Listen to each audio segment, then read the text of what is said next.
Olá pessoal, estamos novamente aqui no Papo Viramundo, desta vez pela primeira vez no Instituto de Física. E olha onde eu fui pousar, diretamente com a diretora do Instituto de Física, estou na sala da direção. Estamos terminando o ano, né? Já fizemos várias entrevistas esse ano, mas com a física ainda nunca tínhamos tido essa oportunidade. E eu estou então aqui com a professora Kaline Coutinho. Ela é uma professora que ela tem um certo sotaque, então não deve ser aqui de São Paulo, como eu também não sou, né? E vamos ver assim de onde ela é, vamos descobrir um pouco a vida dela e o que ela faz. Então, Kaline, obrigado pelo tempo, pela agenda, né? E é uma pergunta já tradicional que eu faço, mas é assim saber um pouco as origens, né? Mas no teu caso eu já direciono a pergunta no sentido de que eu me lembro quando eu estudava física no segundo grau, que eu gostava muito tal, começa na física 1 com física do primeiro ano do científico na época, que é mecânica, né? Mecânica vetorial, etc. Tem várias coisas assim. E aí eu te pergunto se tu estudou física nessa época, se tu tinha já uma propensão para ser uma física, ou se sonhava como física, ou se tinha alguma barreira no meio aí para te impedir esse sonho, como é que era isso? E onde aconteceu isso? Tá, ô Marcílio, então, obrigado pelo convite, obrigada. E é uma satisfação estar aqui no seu podcast. E eu comecei, na minha infância, eu sempre tive um problema de dislexia muito forte e que isso me fazia não ser uma boa aluna das áreas humanidades, muita leitura, eu tinha uma certa dificuldade. É mesmo, né? E aí eu comecei a me dedicar muito para a parte dos números, da matemática, né? Eu sempre fui uma pessoa que gostei de desafios de lógica, gostava sempre de brincar com alguma coisa que eu pudesse construir, essa parte da tridimensionalidade das coisas. Então, quando eu era pequena, eu pensava muito na engenharia, né? Que juntava essa parte da construção com essa parte boa da matemática. Mas aí, quando eu cheguei na época pré-vestibular, no Recife, que eu sou de Recife. Ah, Recife, já descobrimos agora. Eu sou de Recife. Então, em Recife, eu não tinha muito uma perspectiva de família com muito dinheiro para me sustentar sair de São Paulo. Ou de Recife, e vim para São Paulo, outro grande centro. Então, eu tive a ideia de visitar a UFPE, né, todas as cursos de exatas, para ver qual era o curso que eu mais me interessaria, né? E aí, naquela época, eu também gostava muito de química, biologia, computação, toda essa parte. E quando eu fui na UFPE visitar a universidade, né, os laboratórios da física, eu fiquei assim altamente encantada, né? Toda aquela parte de laser, ótica, né? A gente apagava a luz e aquelas luzes verde, vermelho, várias cores e toda aquela sequência de espelhos, calibração, eu sempre achei aquilo muito fantástico. E aí foi quando eu fiquei sabendo que a UFPE, ela é considerada uma universidade de ponta dentro da física do Brasil. E aí, como eu sempre tive um sonho de ser uma grande profissional, né? Então, escolher uma instituição que tivesse bom conceito, eu acho que era importante. E a tua família, como é que reagia a isso?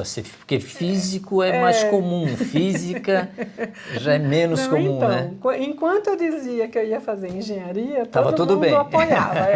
Todo mundo achava isso Certo. muito legal. Inclusive, eu tenho um tio engenheiro também. Mas quando eu visitei e voltei para casa dizendo, não, agora eu vou fazer física.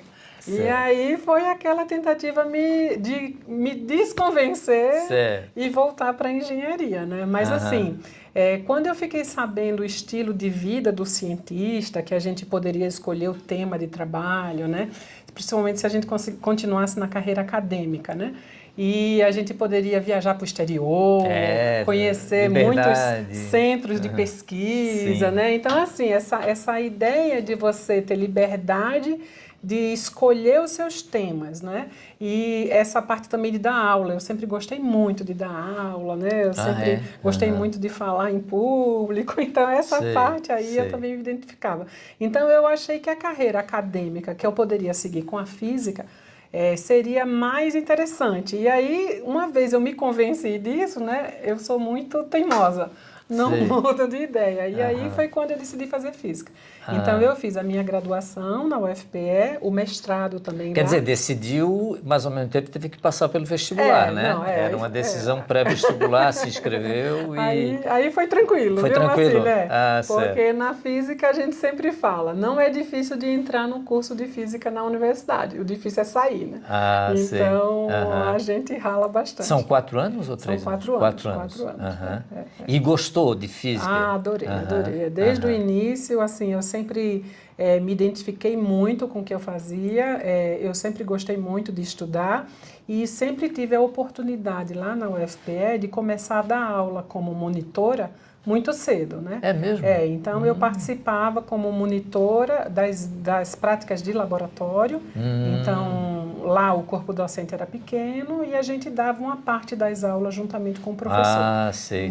Esse treinamento na graduação, para mim, foi importante e definiu realmente que o que eu queria era ser uma professora universitária, né? Fazer pesquisa, ter uma liberdade de escolher o tema e de dar aula. Isso, então, eu sempre gostei Então, muito. tu conhecias bem o Halliday Resnick.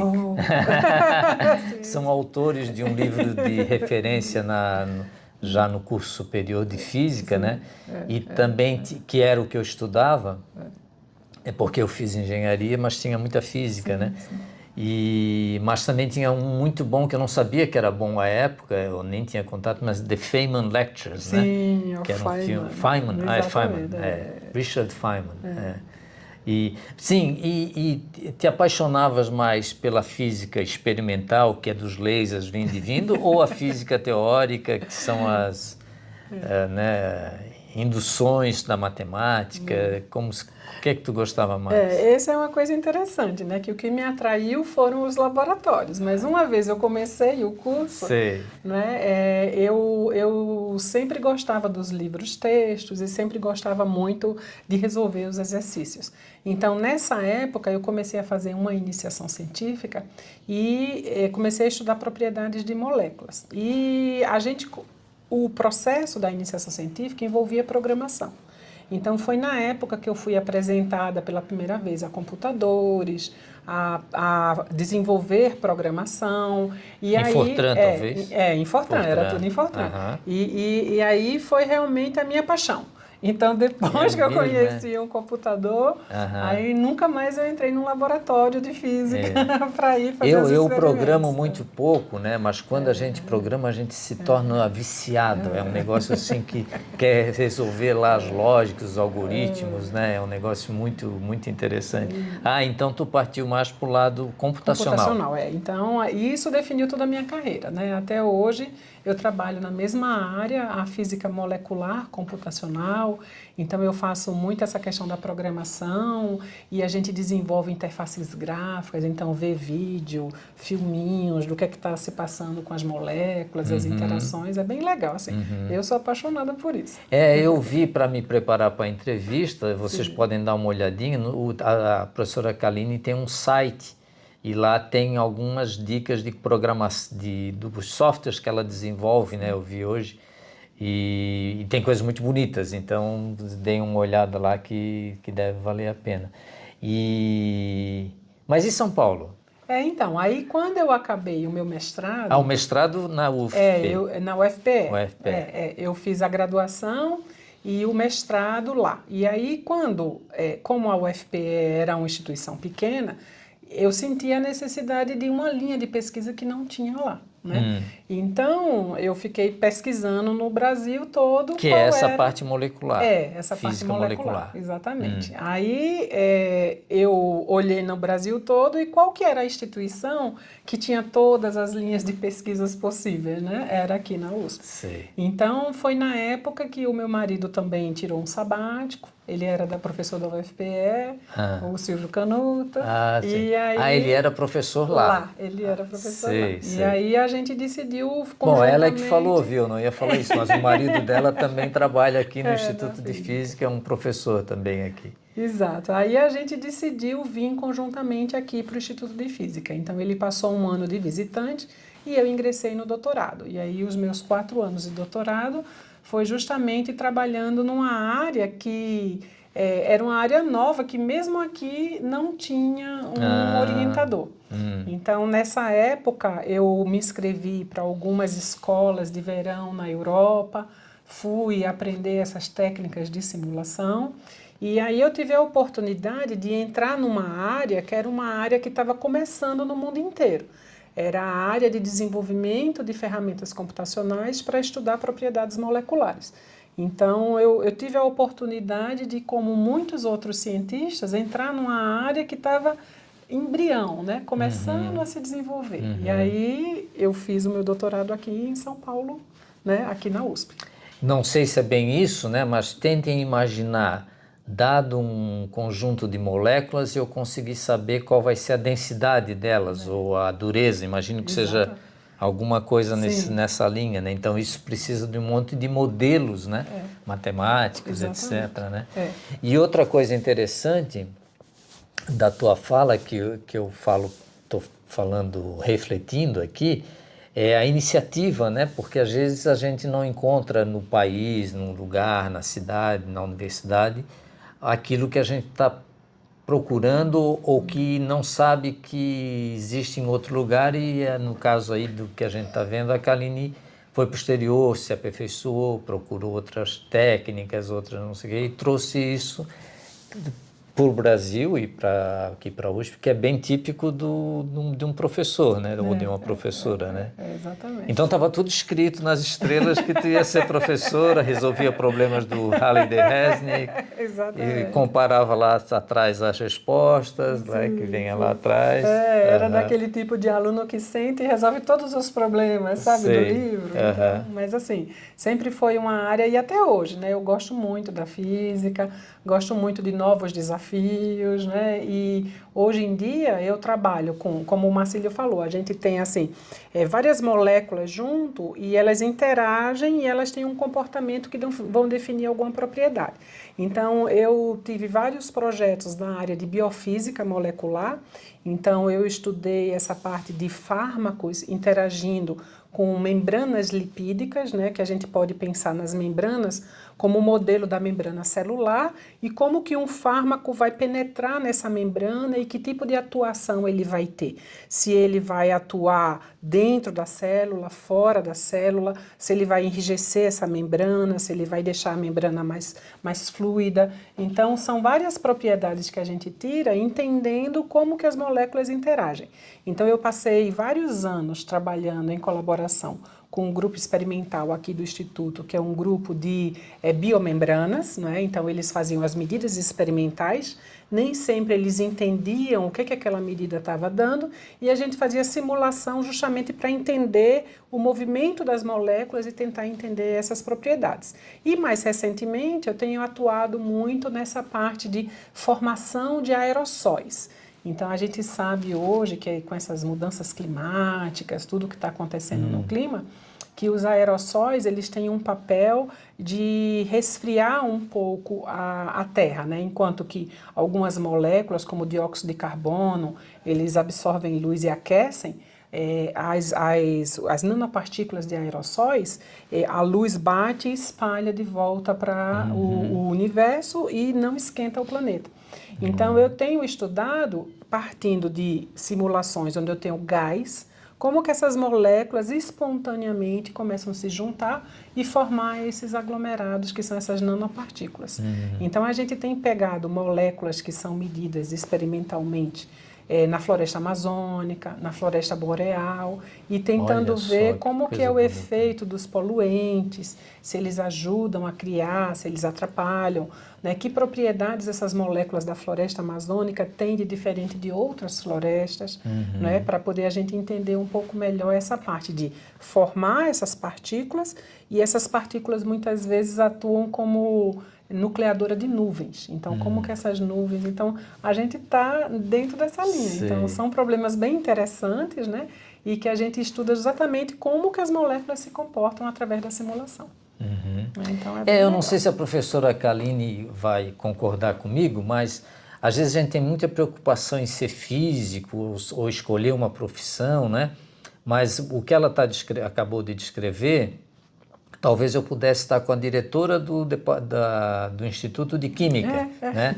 Ou de computação, ou de matemática. Então, as coisas interagem muito. A gente é que cria muitas paredes, né, entre as coisas, mas cada vez mais essa interdisciplinaridade se mostra, né? Como nesses exemplos que... E assim, esse contato no exterior, ele justifica nesse nosso complexo de vira-lata? Foi difícil superar isso? Teve isso? Eu tive um pouco assim, essa liberdade de pensar demorou a aparecer porque a gente fica muito pensando que eles sabem muito mais que a gente e tal, né? Como é que foi essas tuas experiências no exterior, assim?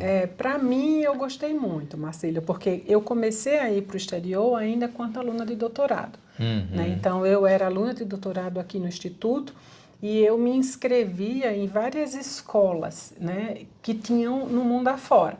E eu sempre me inscrevia dizendo que eu precisava de apoio financeiro, né?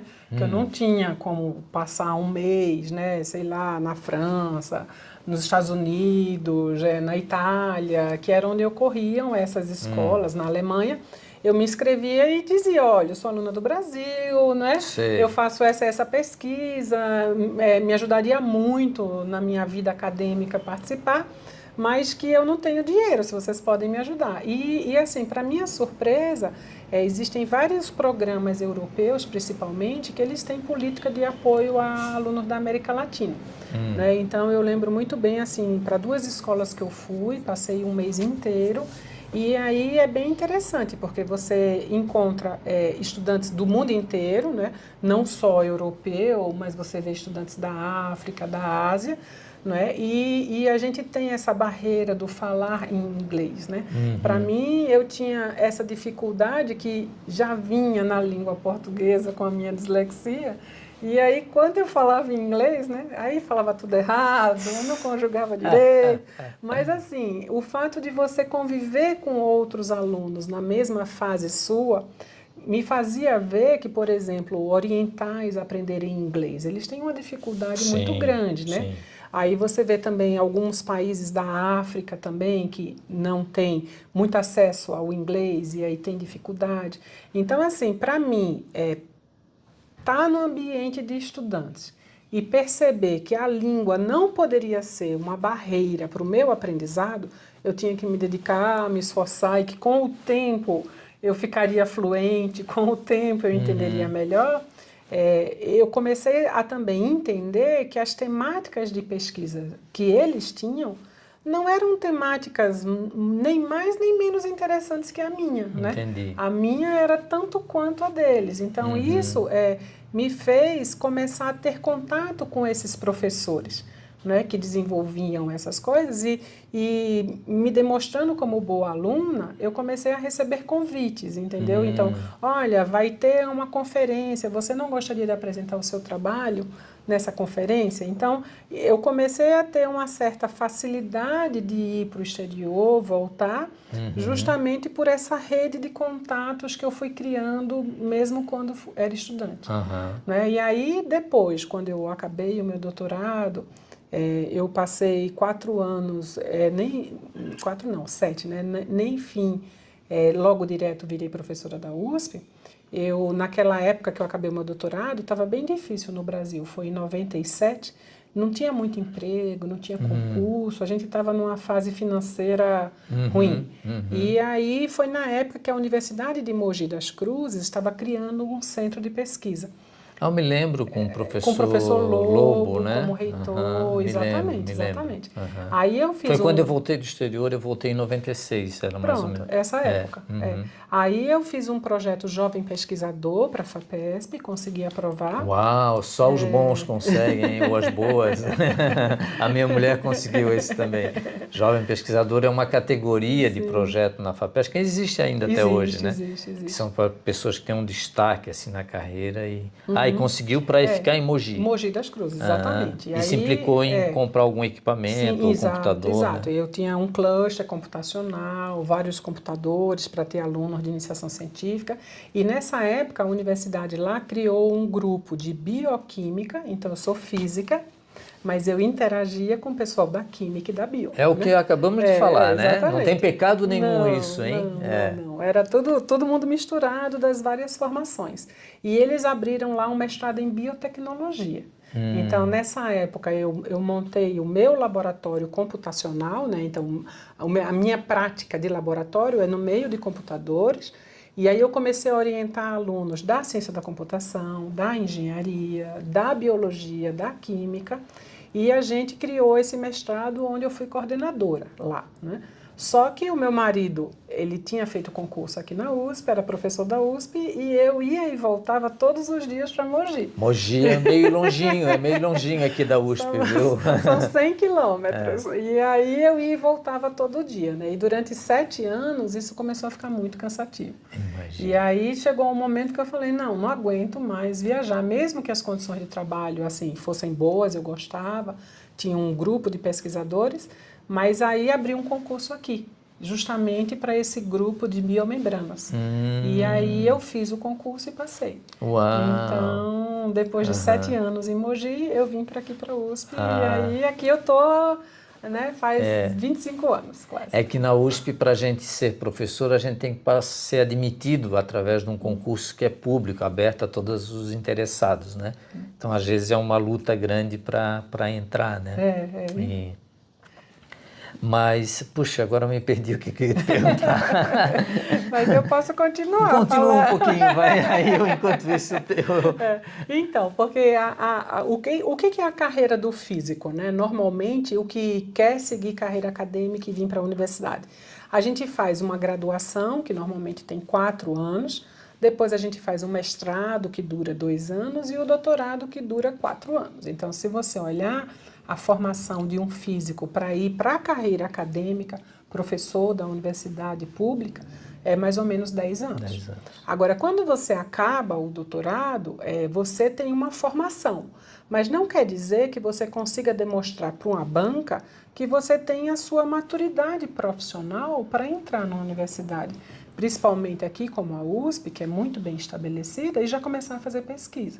Então, normalmente, as pessoas da física que acabam o doutorado, eles vão fazer um período pós-doutoral, que é o pós-doutorado. Né? Normalmente... Bem didática, é uma professora mesmo, né? Normalmente, essas pessoas elas vão para o exterior, passam 1 ano, 2 anos e voltam para fazer concurso. No meu caso, como eu estava casada e o meu marido não podia ter afastamento, eu não estava podendo ir para o exterior. Fazer o pós-doutorado. Então, eu procurei se existia a possibilidade de eu me estabelecer profissionalmente aqui nos arredores de São Paulo. Foi quando eu fui para Mogi.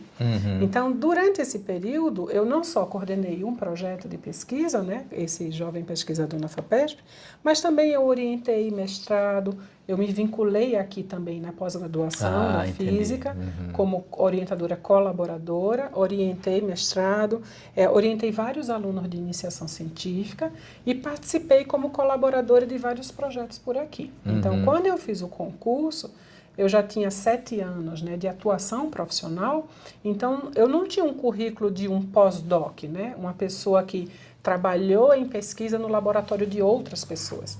Mas eu tinha um histórico de eu ter montado meu laboratório, de eu ter autonomia nas aulas, de eu ter supervisionado já alunos de mestrado, de iniciação científica, né, aprovado o projeto em agência. Então, assim, eu fiz o concurso aqui com um currículo bem robusto, não é, que é mais do que as pessoas normalmente fazem, né, que eles são recém-pós-docs, né? Então, quando eu fui contratada, então eu já comecei aqui criando o meu grupo de pesquisa, porque aí eu trouxe os meus projetos de Mogi para cá, não é? E já tinha experiência aqui na orientação, então já fui rapidamente absorvida, e aí então eu sempre fui nessa linha. uma pesquisa na interface de física, química e biologia, né? E tendo a minha autonomia científica, né? Já independente, já bem informada. Uma coisa assim, enquanto estavas falando, eu estava pensando que acontece com todos nós que estamos nessa carreira, né? É que imagine o caso da professora Kaline viajando, indo para lá, indo para cá, mas a cabeça da gente está sempre pensando nessas coisas de o que eu posso fazer de pesquisa, ou se aquele resultado é interessante. Então, a gente não tem muito sentido para a gente dizer que trabalha das 8 às 4 da tarde, das 8 às 6, né? É um trabalho assim, final de semana, a gente é todo consumido por isso, mas ao mesmo tempo gosta, é uma opção de vida, etc. Mas para vocês que estão nos vendo aí, a vida de professor assim tem muito dessa imersão, né? É uma imersão assim que nos deve deixar atentos eu vou usar essa expressão, ao processo da respiração, no sentido de inspirar, né, conhecimento e refletir sobre isso, guardar um pouco de tempo, né, e depois jogar para fora, compartilhar, escrever. Então essa parte de escrever, comunicar os resultados também acaba sendo muito importante. Mas eu não sou entrevistado, mas Kaline, como é que foi assim, como é que tem sido o processo de dar aulas na graduação em particular? Sim.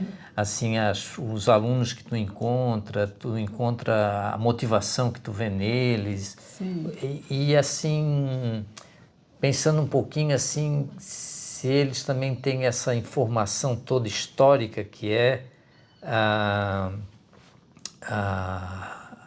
carreira da área de física no mundo, né? Sim. Que começou lá antes de Newton, mas física Sim. é um negócio assim que está presente em toda a história humana, né? Sim, sim. Então, assim, se os alunos, como é que eles entram aqui, como que tu lida com os alunos, qual é a tua opinião sobre isso, ou o que tu pode comentar para a gente? Então, assim, a minha experiência é que os alunos que entram para a física, normalmente, eles gostam muito de matemática, né?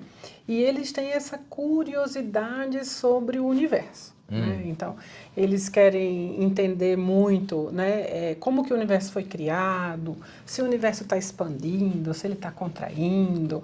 Então, essa parte que se refere à física como um questionamento do universo, ele é bem presente no aluno que entra aqui na física. Ele sempre está, se você olhar esses livros de divulgação científica, por exemplo, do universo na casca de nós, né?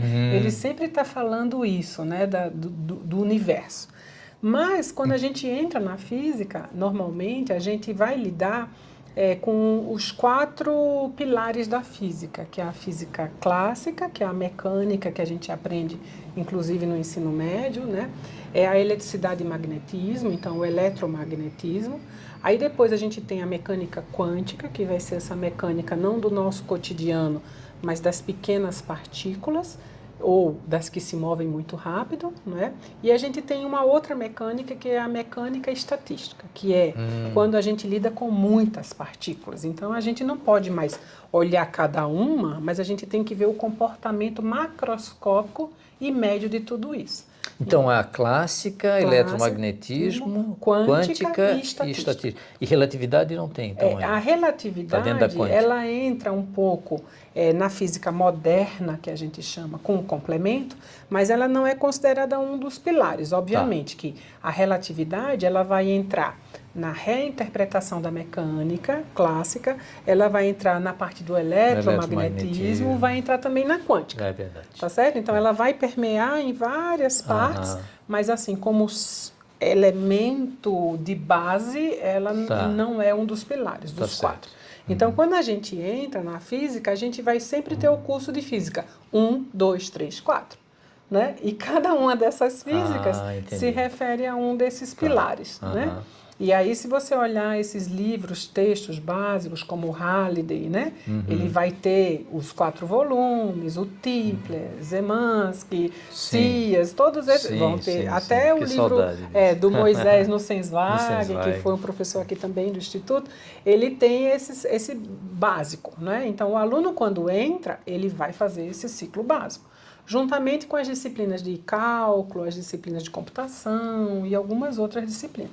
Então, depois desse parte básica, que aí ela é bem forçada no aprendizado da teoria, do método, dos modelos, não é? Essa parte, aí começam a vir algumas disciplinas experimentais que vão levando o aluno para o laboratório para ele tentar relacionar aquela parte teórica que ele aprendeu com a parte das medidas, como essa parte vai se relacionando.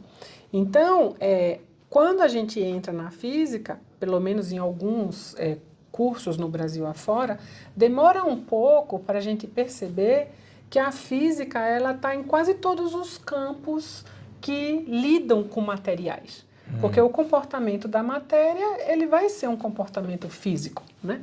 Então, a gente começa a perceber que a física ela vai muito mais além do que essas perguntas sobre a origem do universo. A gente tem uma física, por exemplo, que ela faz uma interface com a medicina, dando a física médica, aonde a gente vai desenvolver equipamentos. Que é um curso de graduação aqui, né? Aqui a gente aqui temos tem na USP um curso de graduação em física médica. Em física médica aqui na física. E junto com a faculdade de medicina. Então, esse curso você vai pegar os conhecimentos dos fundamentos da física, mas para aplicar na construção de equipamentos hospitalares. Ou até mesmo de melhorar a medida e a precisão desses equipamentos.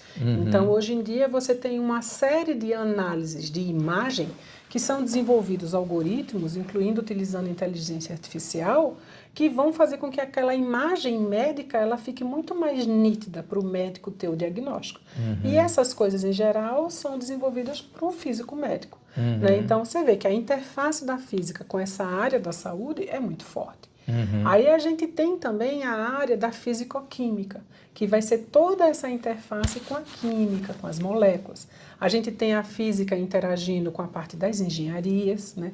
A parte de desenvolvimento de dispositivos, de sensores, de novos materiais, estudo das propriedades, não propriedades macroscópicas como dureza, mas algumas propriedades da interação com a luz, da interação com ondas elétricas, ondas magnéticas. Então, todas essas propriedades magnéticas, propriedades de resistividade, condutividade, tudo isso é muito estudado pela física. Né? Então, o que a gente vai observando, depois que entra no curso de física, é que existe assim, uma amplitude de coisas e de temas de pesquisa que mesmo sendo de outra área, a física tem muito para contribuir. Sei. Então, você pega, por exemplo, esses modelos de epidemiologia, onde você estuda quantas pessoas estão se contaminando e quantas estão curando, que são taxas de aumentar o número de doentes e de diminuir o número de doentes, e você fazer modelos físicos que consigam dizer, a partir de um determinado valor, essa endemia vai morrer. Ou isso vai se transformar numa pandemia. Então, mesmo nesse contexto que a gente viveu recentemente da pandemia, né, a física tem muito para contribuir nessa modelagem matemática, sabe? Então, isso, assim, para mim, é muito fascinante, né? Então, embora eu costume dar para os alunos aqui da física essas disciplinas básicas, né? Então, uma das matérias... Sim, voltando àquela pergunta exatamente. do aluno, das estudantes que... Né? Então eu tipicamente, ao longo desses anos, eu tenho dado muitas disciplinas de Física 1, que é essa parte da mecânica. Olha só. E a Física 2, que é mais voltada para a termodinâmica, que vai depois se transformar na mecânica estatística. Então, eu tenho dado muito essas disciplinas. E aí, os alunos, obviamente, eles vêm muito animados, né? Para fazer muitos exercícios, estudar. E aí é fascinante a gente começar a mostrar para eles que mesmo aquele exercício do livro, que tem umas fórmulas, que tem que decorar a fórmula, que tem os números, que aquilo lá pode se transformar num tema de pesquisa. Né? Então, como que isso se relaciona com a pesquisa em física? Como que isso pode abrir a mente dele para ele ficar cada vez mais curioso para estudar mais? Então, esse é o papel dos professores aqui da USP, que dão projetos de iniciação científica para os alunos. Então, além deles fazerem as disciplinas que eles têm que cursar, a gente sempre tenta que quase todos os alunos da nossa graduação façam a iniciação científica. Que aí ele pode simultaneamente estar trabalhando na sua formação básica, não é? E também eles vão estar trabalhando nessa parte de como conecta essa parte básica com a parte da ciência realmente, né? Do novo conhecimento. A professora Kaline foi muito habilidosa. Eu tenho que entrevistar um professor da engenharia para ver se ele chama alguns de vocês para serem engenheiros e engenheiras também. Mas caminhando já para o final da nossa entrevista, né? Como é que ficou Pernambuco nisso tudo? Pernambuco fica no meu coração, né? A minha família continua no Recife, então eu vou sempre visitar. E eu tenho colaboradores na UFPE, então sempre que possível eu vou lá e colaboro com o pessoal. Também tenho colaboradores na Fiocruz de Pernambuco, que fica também dentro do campus. Tem uma Fiocruz em Pernambuco, eu não sabia. Então, assim, tem vários assuntos que eu colaboro e aí eu sempre estou indo lá. Eu sempre vou lá, eu sempre visito. Mas, assim, voltar para trabalhar lá, eu acho que não vai, não. Agora está em outra fase, né? Outra fase. Né? A USP, Marcílio, assim, ela está no meu coração também. Né? Embora ela não tenha sido a universidade que eu fiz a graduação, eu adoro o ambiente da USP. Eu, assim, cresci muito profissionalmente quando eu vim para a USP. Eu falo que na USP você tem todas as oportunidades. O que basta é você buscá-las, né? É você querer participar. Não tem um aluno que vai chegar aqui na USP e vai dizer, eu queria fazer isso, mas eu não consigo. Não, você vai conseguir. Isso é verdade. Vai atrás. Consegue recursos financeiros, orientação, pode praticar esporte, pode namorar, pode fazer um monte de coisas. É um ambiente muito rico e não se restringe a São Paulo, né? A USP vai para Ribeirão Preto, para Bauru, para Lorena, né? São Carlos, Piracicaba e Pirassununga. E mais no litoral tem mais umas coisinhas também, né? Então tá. Bom, então eu queria te agradecer de novo, né? Foi ótima a entrevista, adorei. E deixar algumas palavras finais, algumas considerações tuas finais, para a gente fechar mais um Papo Viramundo. Eu agradeço de novo ao Marcílio, mas com relação a ser físico e fazer física, né? A gente sempre, quando começa a pensar nisso, sempre tem algumas pessoas que falam, mas como? Física é coisa de doido, né? Você vai fazer física? Que maluquice. Aquele descabelado. Exatamente. Aquele imagem do cientista maluco e antissocial, né? E que, na verdade, assim, eu acho que eu não preencho esse perfil, né? Eu me acho uma pessoa super normal, né? Sociável, né? E gosto de conversar com muita gente e ficar com pessoas. Então, eu acho que a física, né? Ela é um caminho realmente que ela atrai pessoas curiosas, né? Pessoas que têm vontade de conhecer mais. E que várias pessoas diferentes, com interesses diferentes, né? Quer seja esse de estudar muito, de resolver exercício do livro, mas quer seja essa pessoa que vai para o laboratório, que desenvolve um equipamento, que vai na frente do computador e desenvolve o computador. Então, assim, a física ela é bem ampla, ela aceita perfis diferentes. Até filósofos, né? História. Exatamente. Né? Aqui no Instituto de Física a gente tem pessoas que trabalham com história da ciência, né? Com filosofia do aprendizado, com muitos outros temas que são temas relacionados com a física, mas não são temas só de física. Então eu acho que se você não conhece física e quer vir fazer física, né? A USP é uma instituição muito legal, a carreira de físico, assim, eu sou muito feliz e apaixonada com o que eu faço, né? E, assim, o fato de estar convivendo com uma diversidade tão grande de pessoas aqui na USP, eu acho que isso para mim é super enriquecedor. Então, para quem não conhece a física, eu convido para que venha conhecer, né? E que se você tem interesse, né, não sei quem está nos assistindo, mas de fazer uma universidade, que venha aqui na USP, que conheça, eu só tenho elogios, né? Para fazer. Então é isso, Marcílio. Obrigada. Então tá, obrigado também.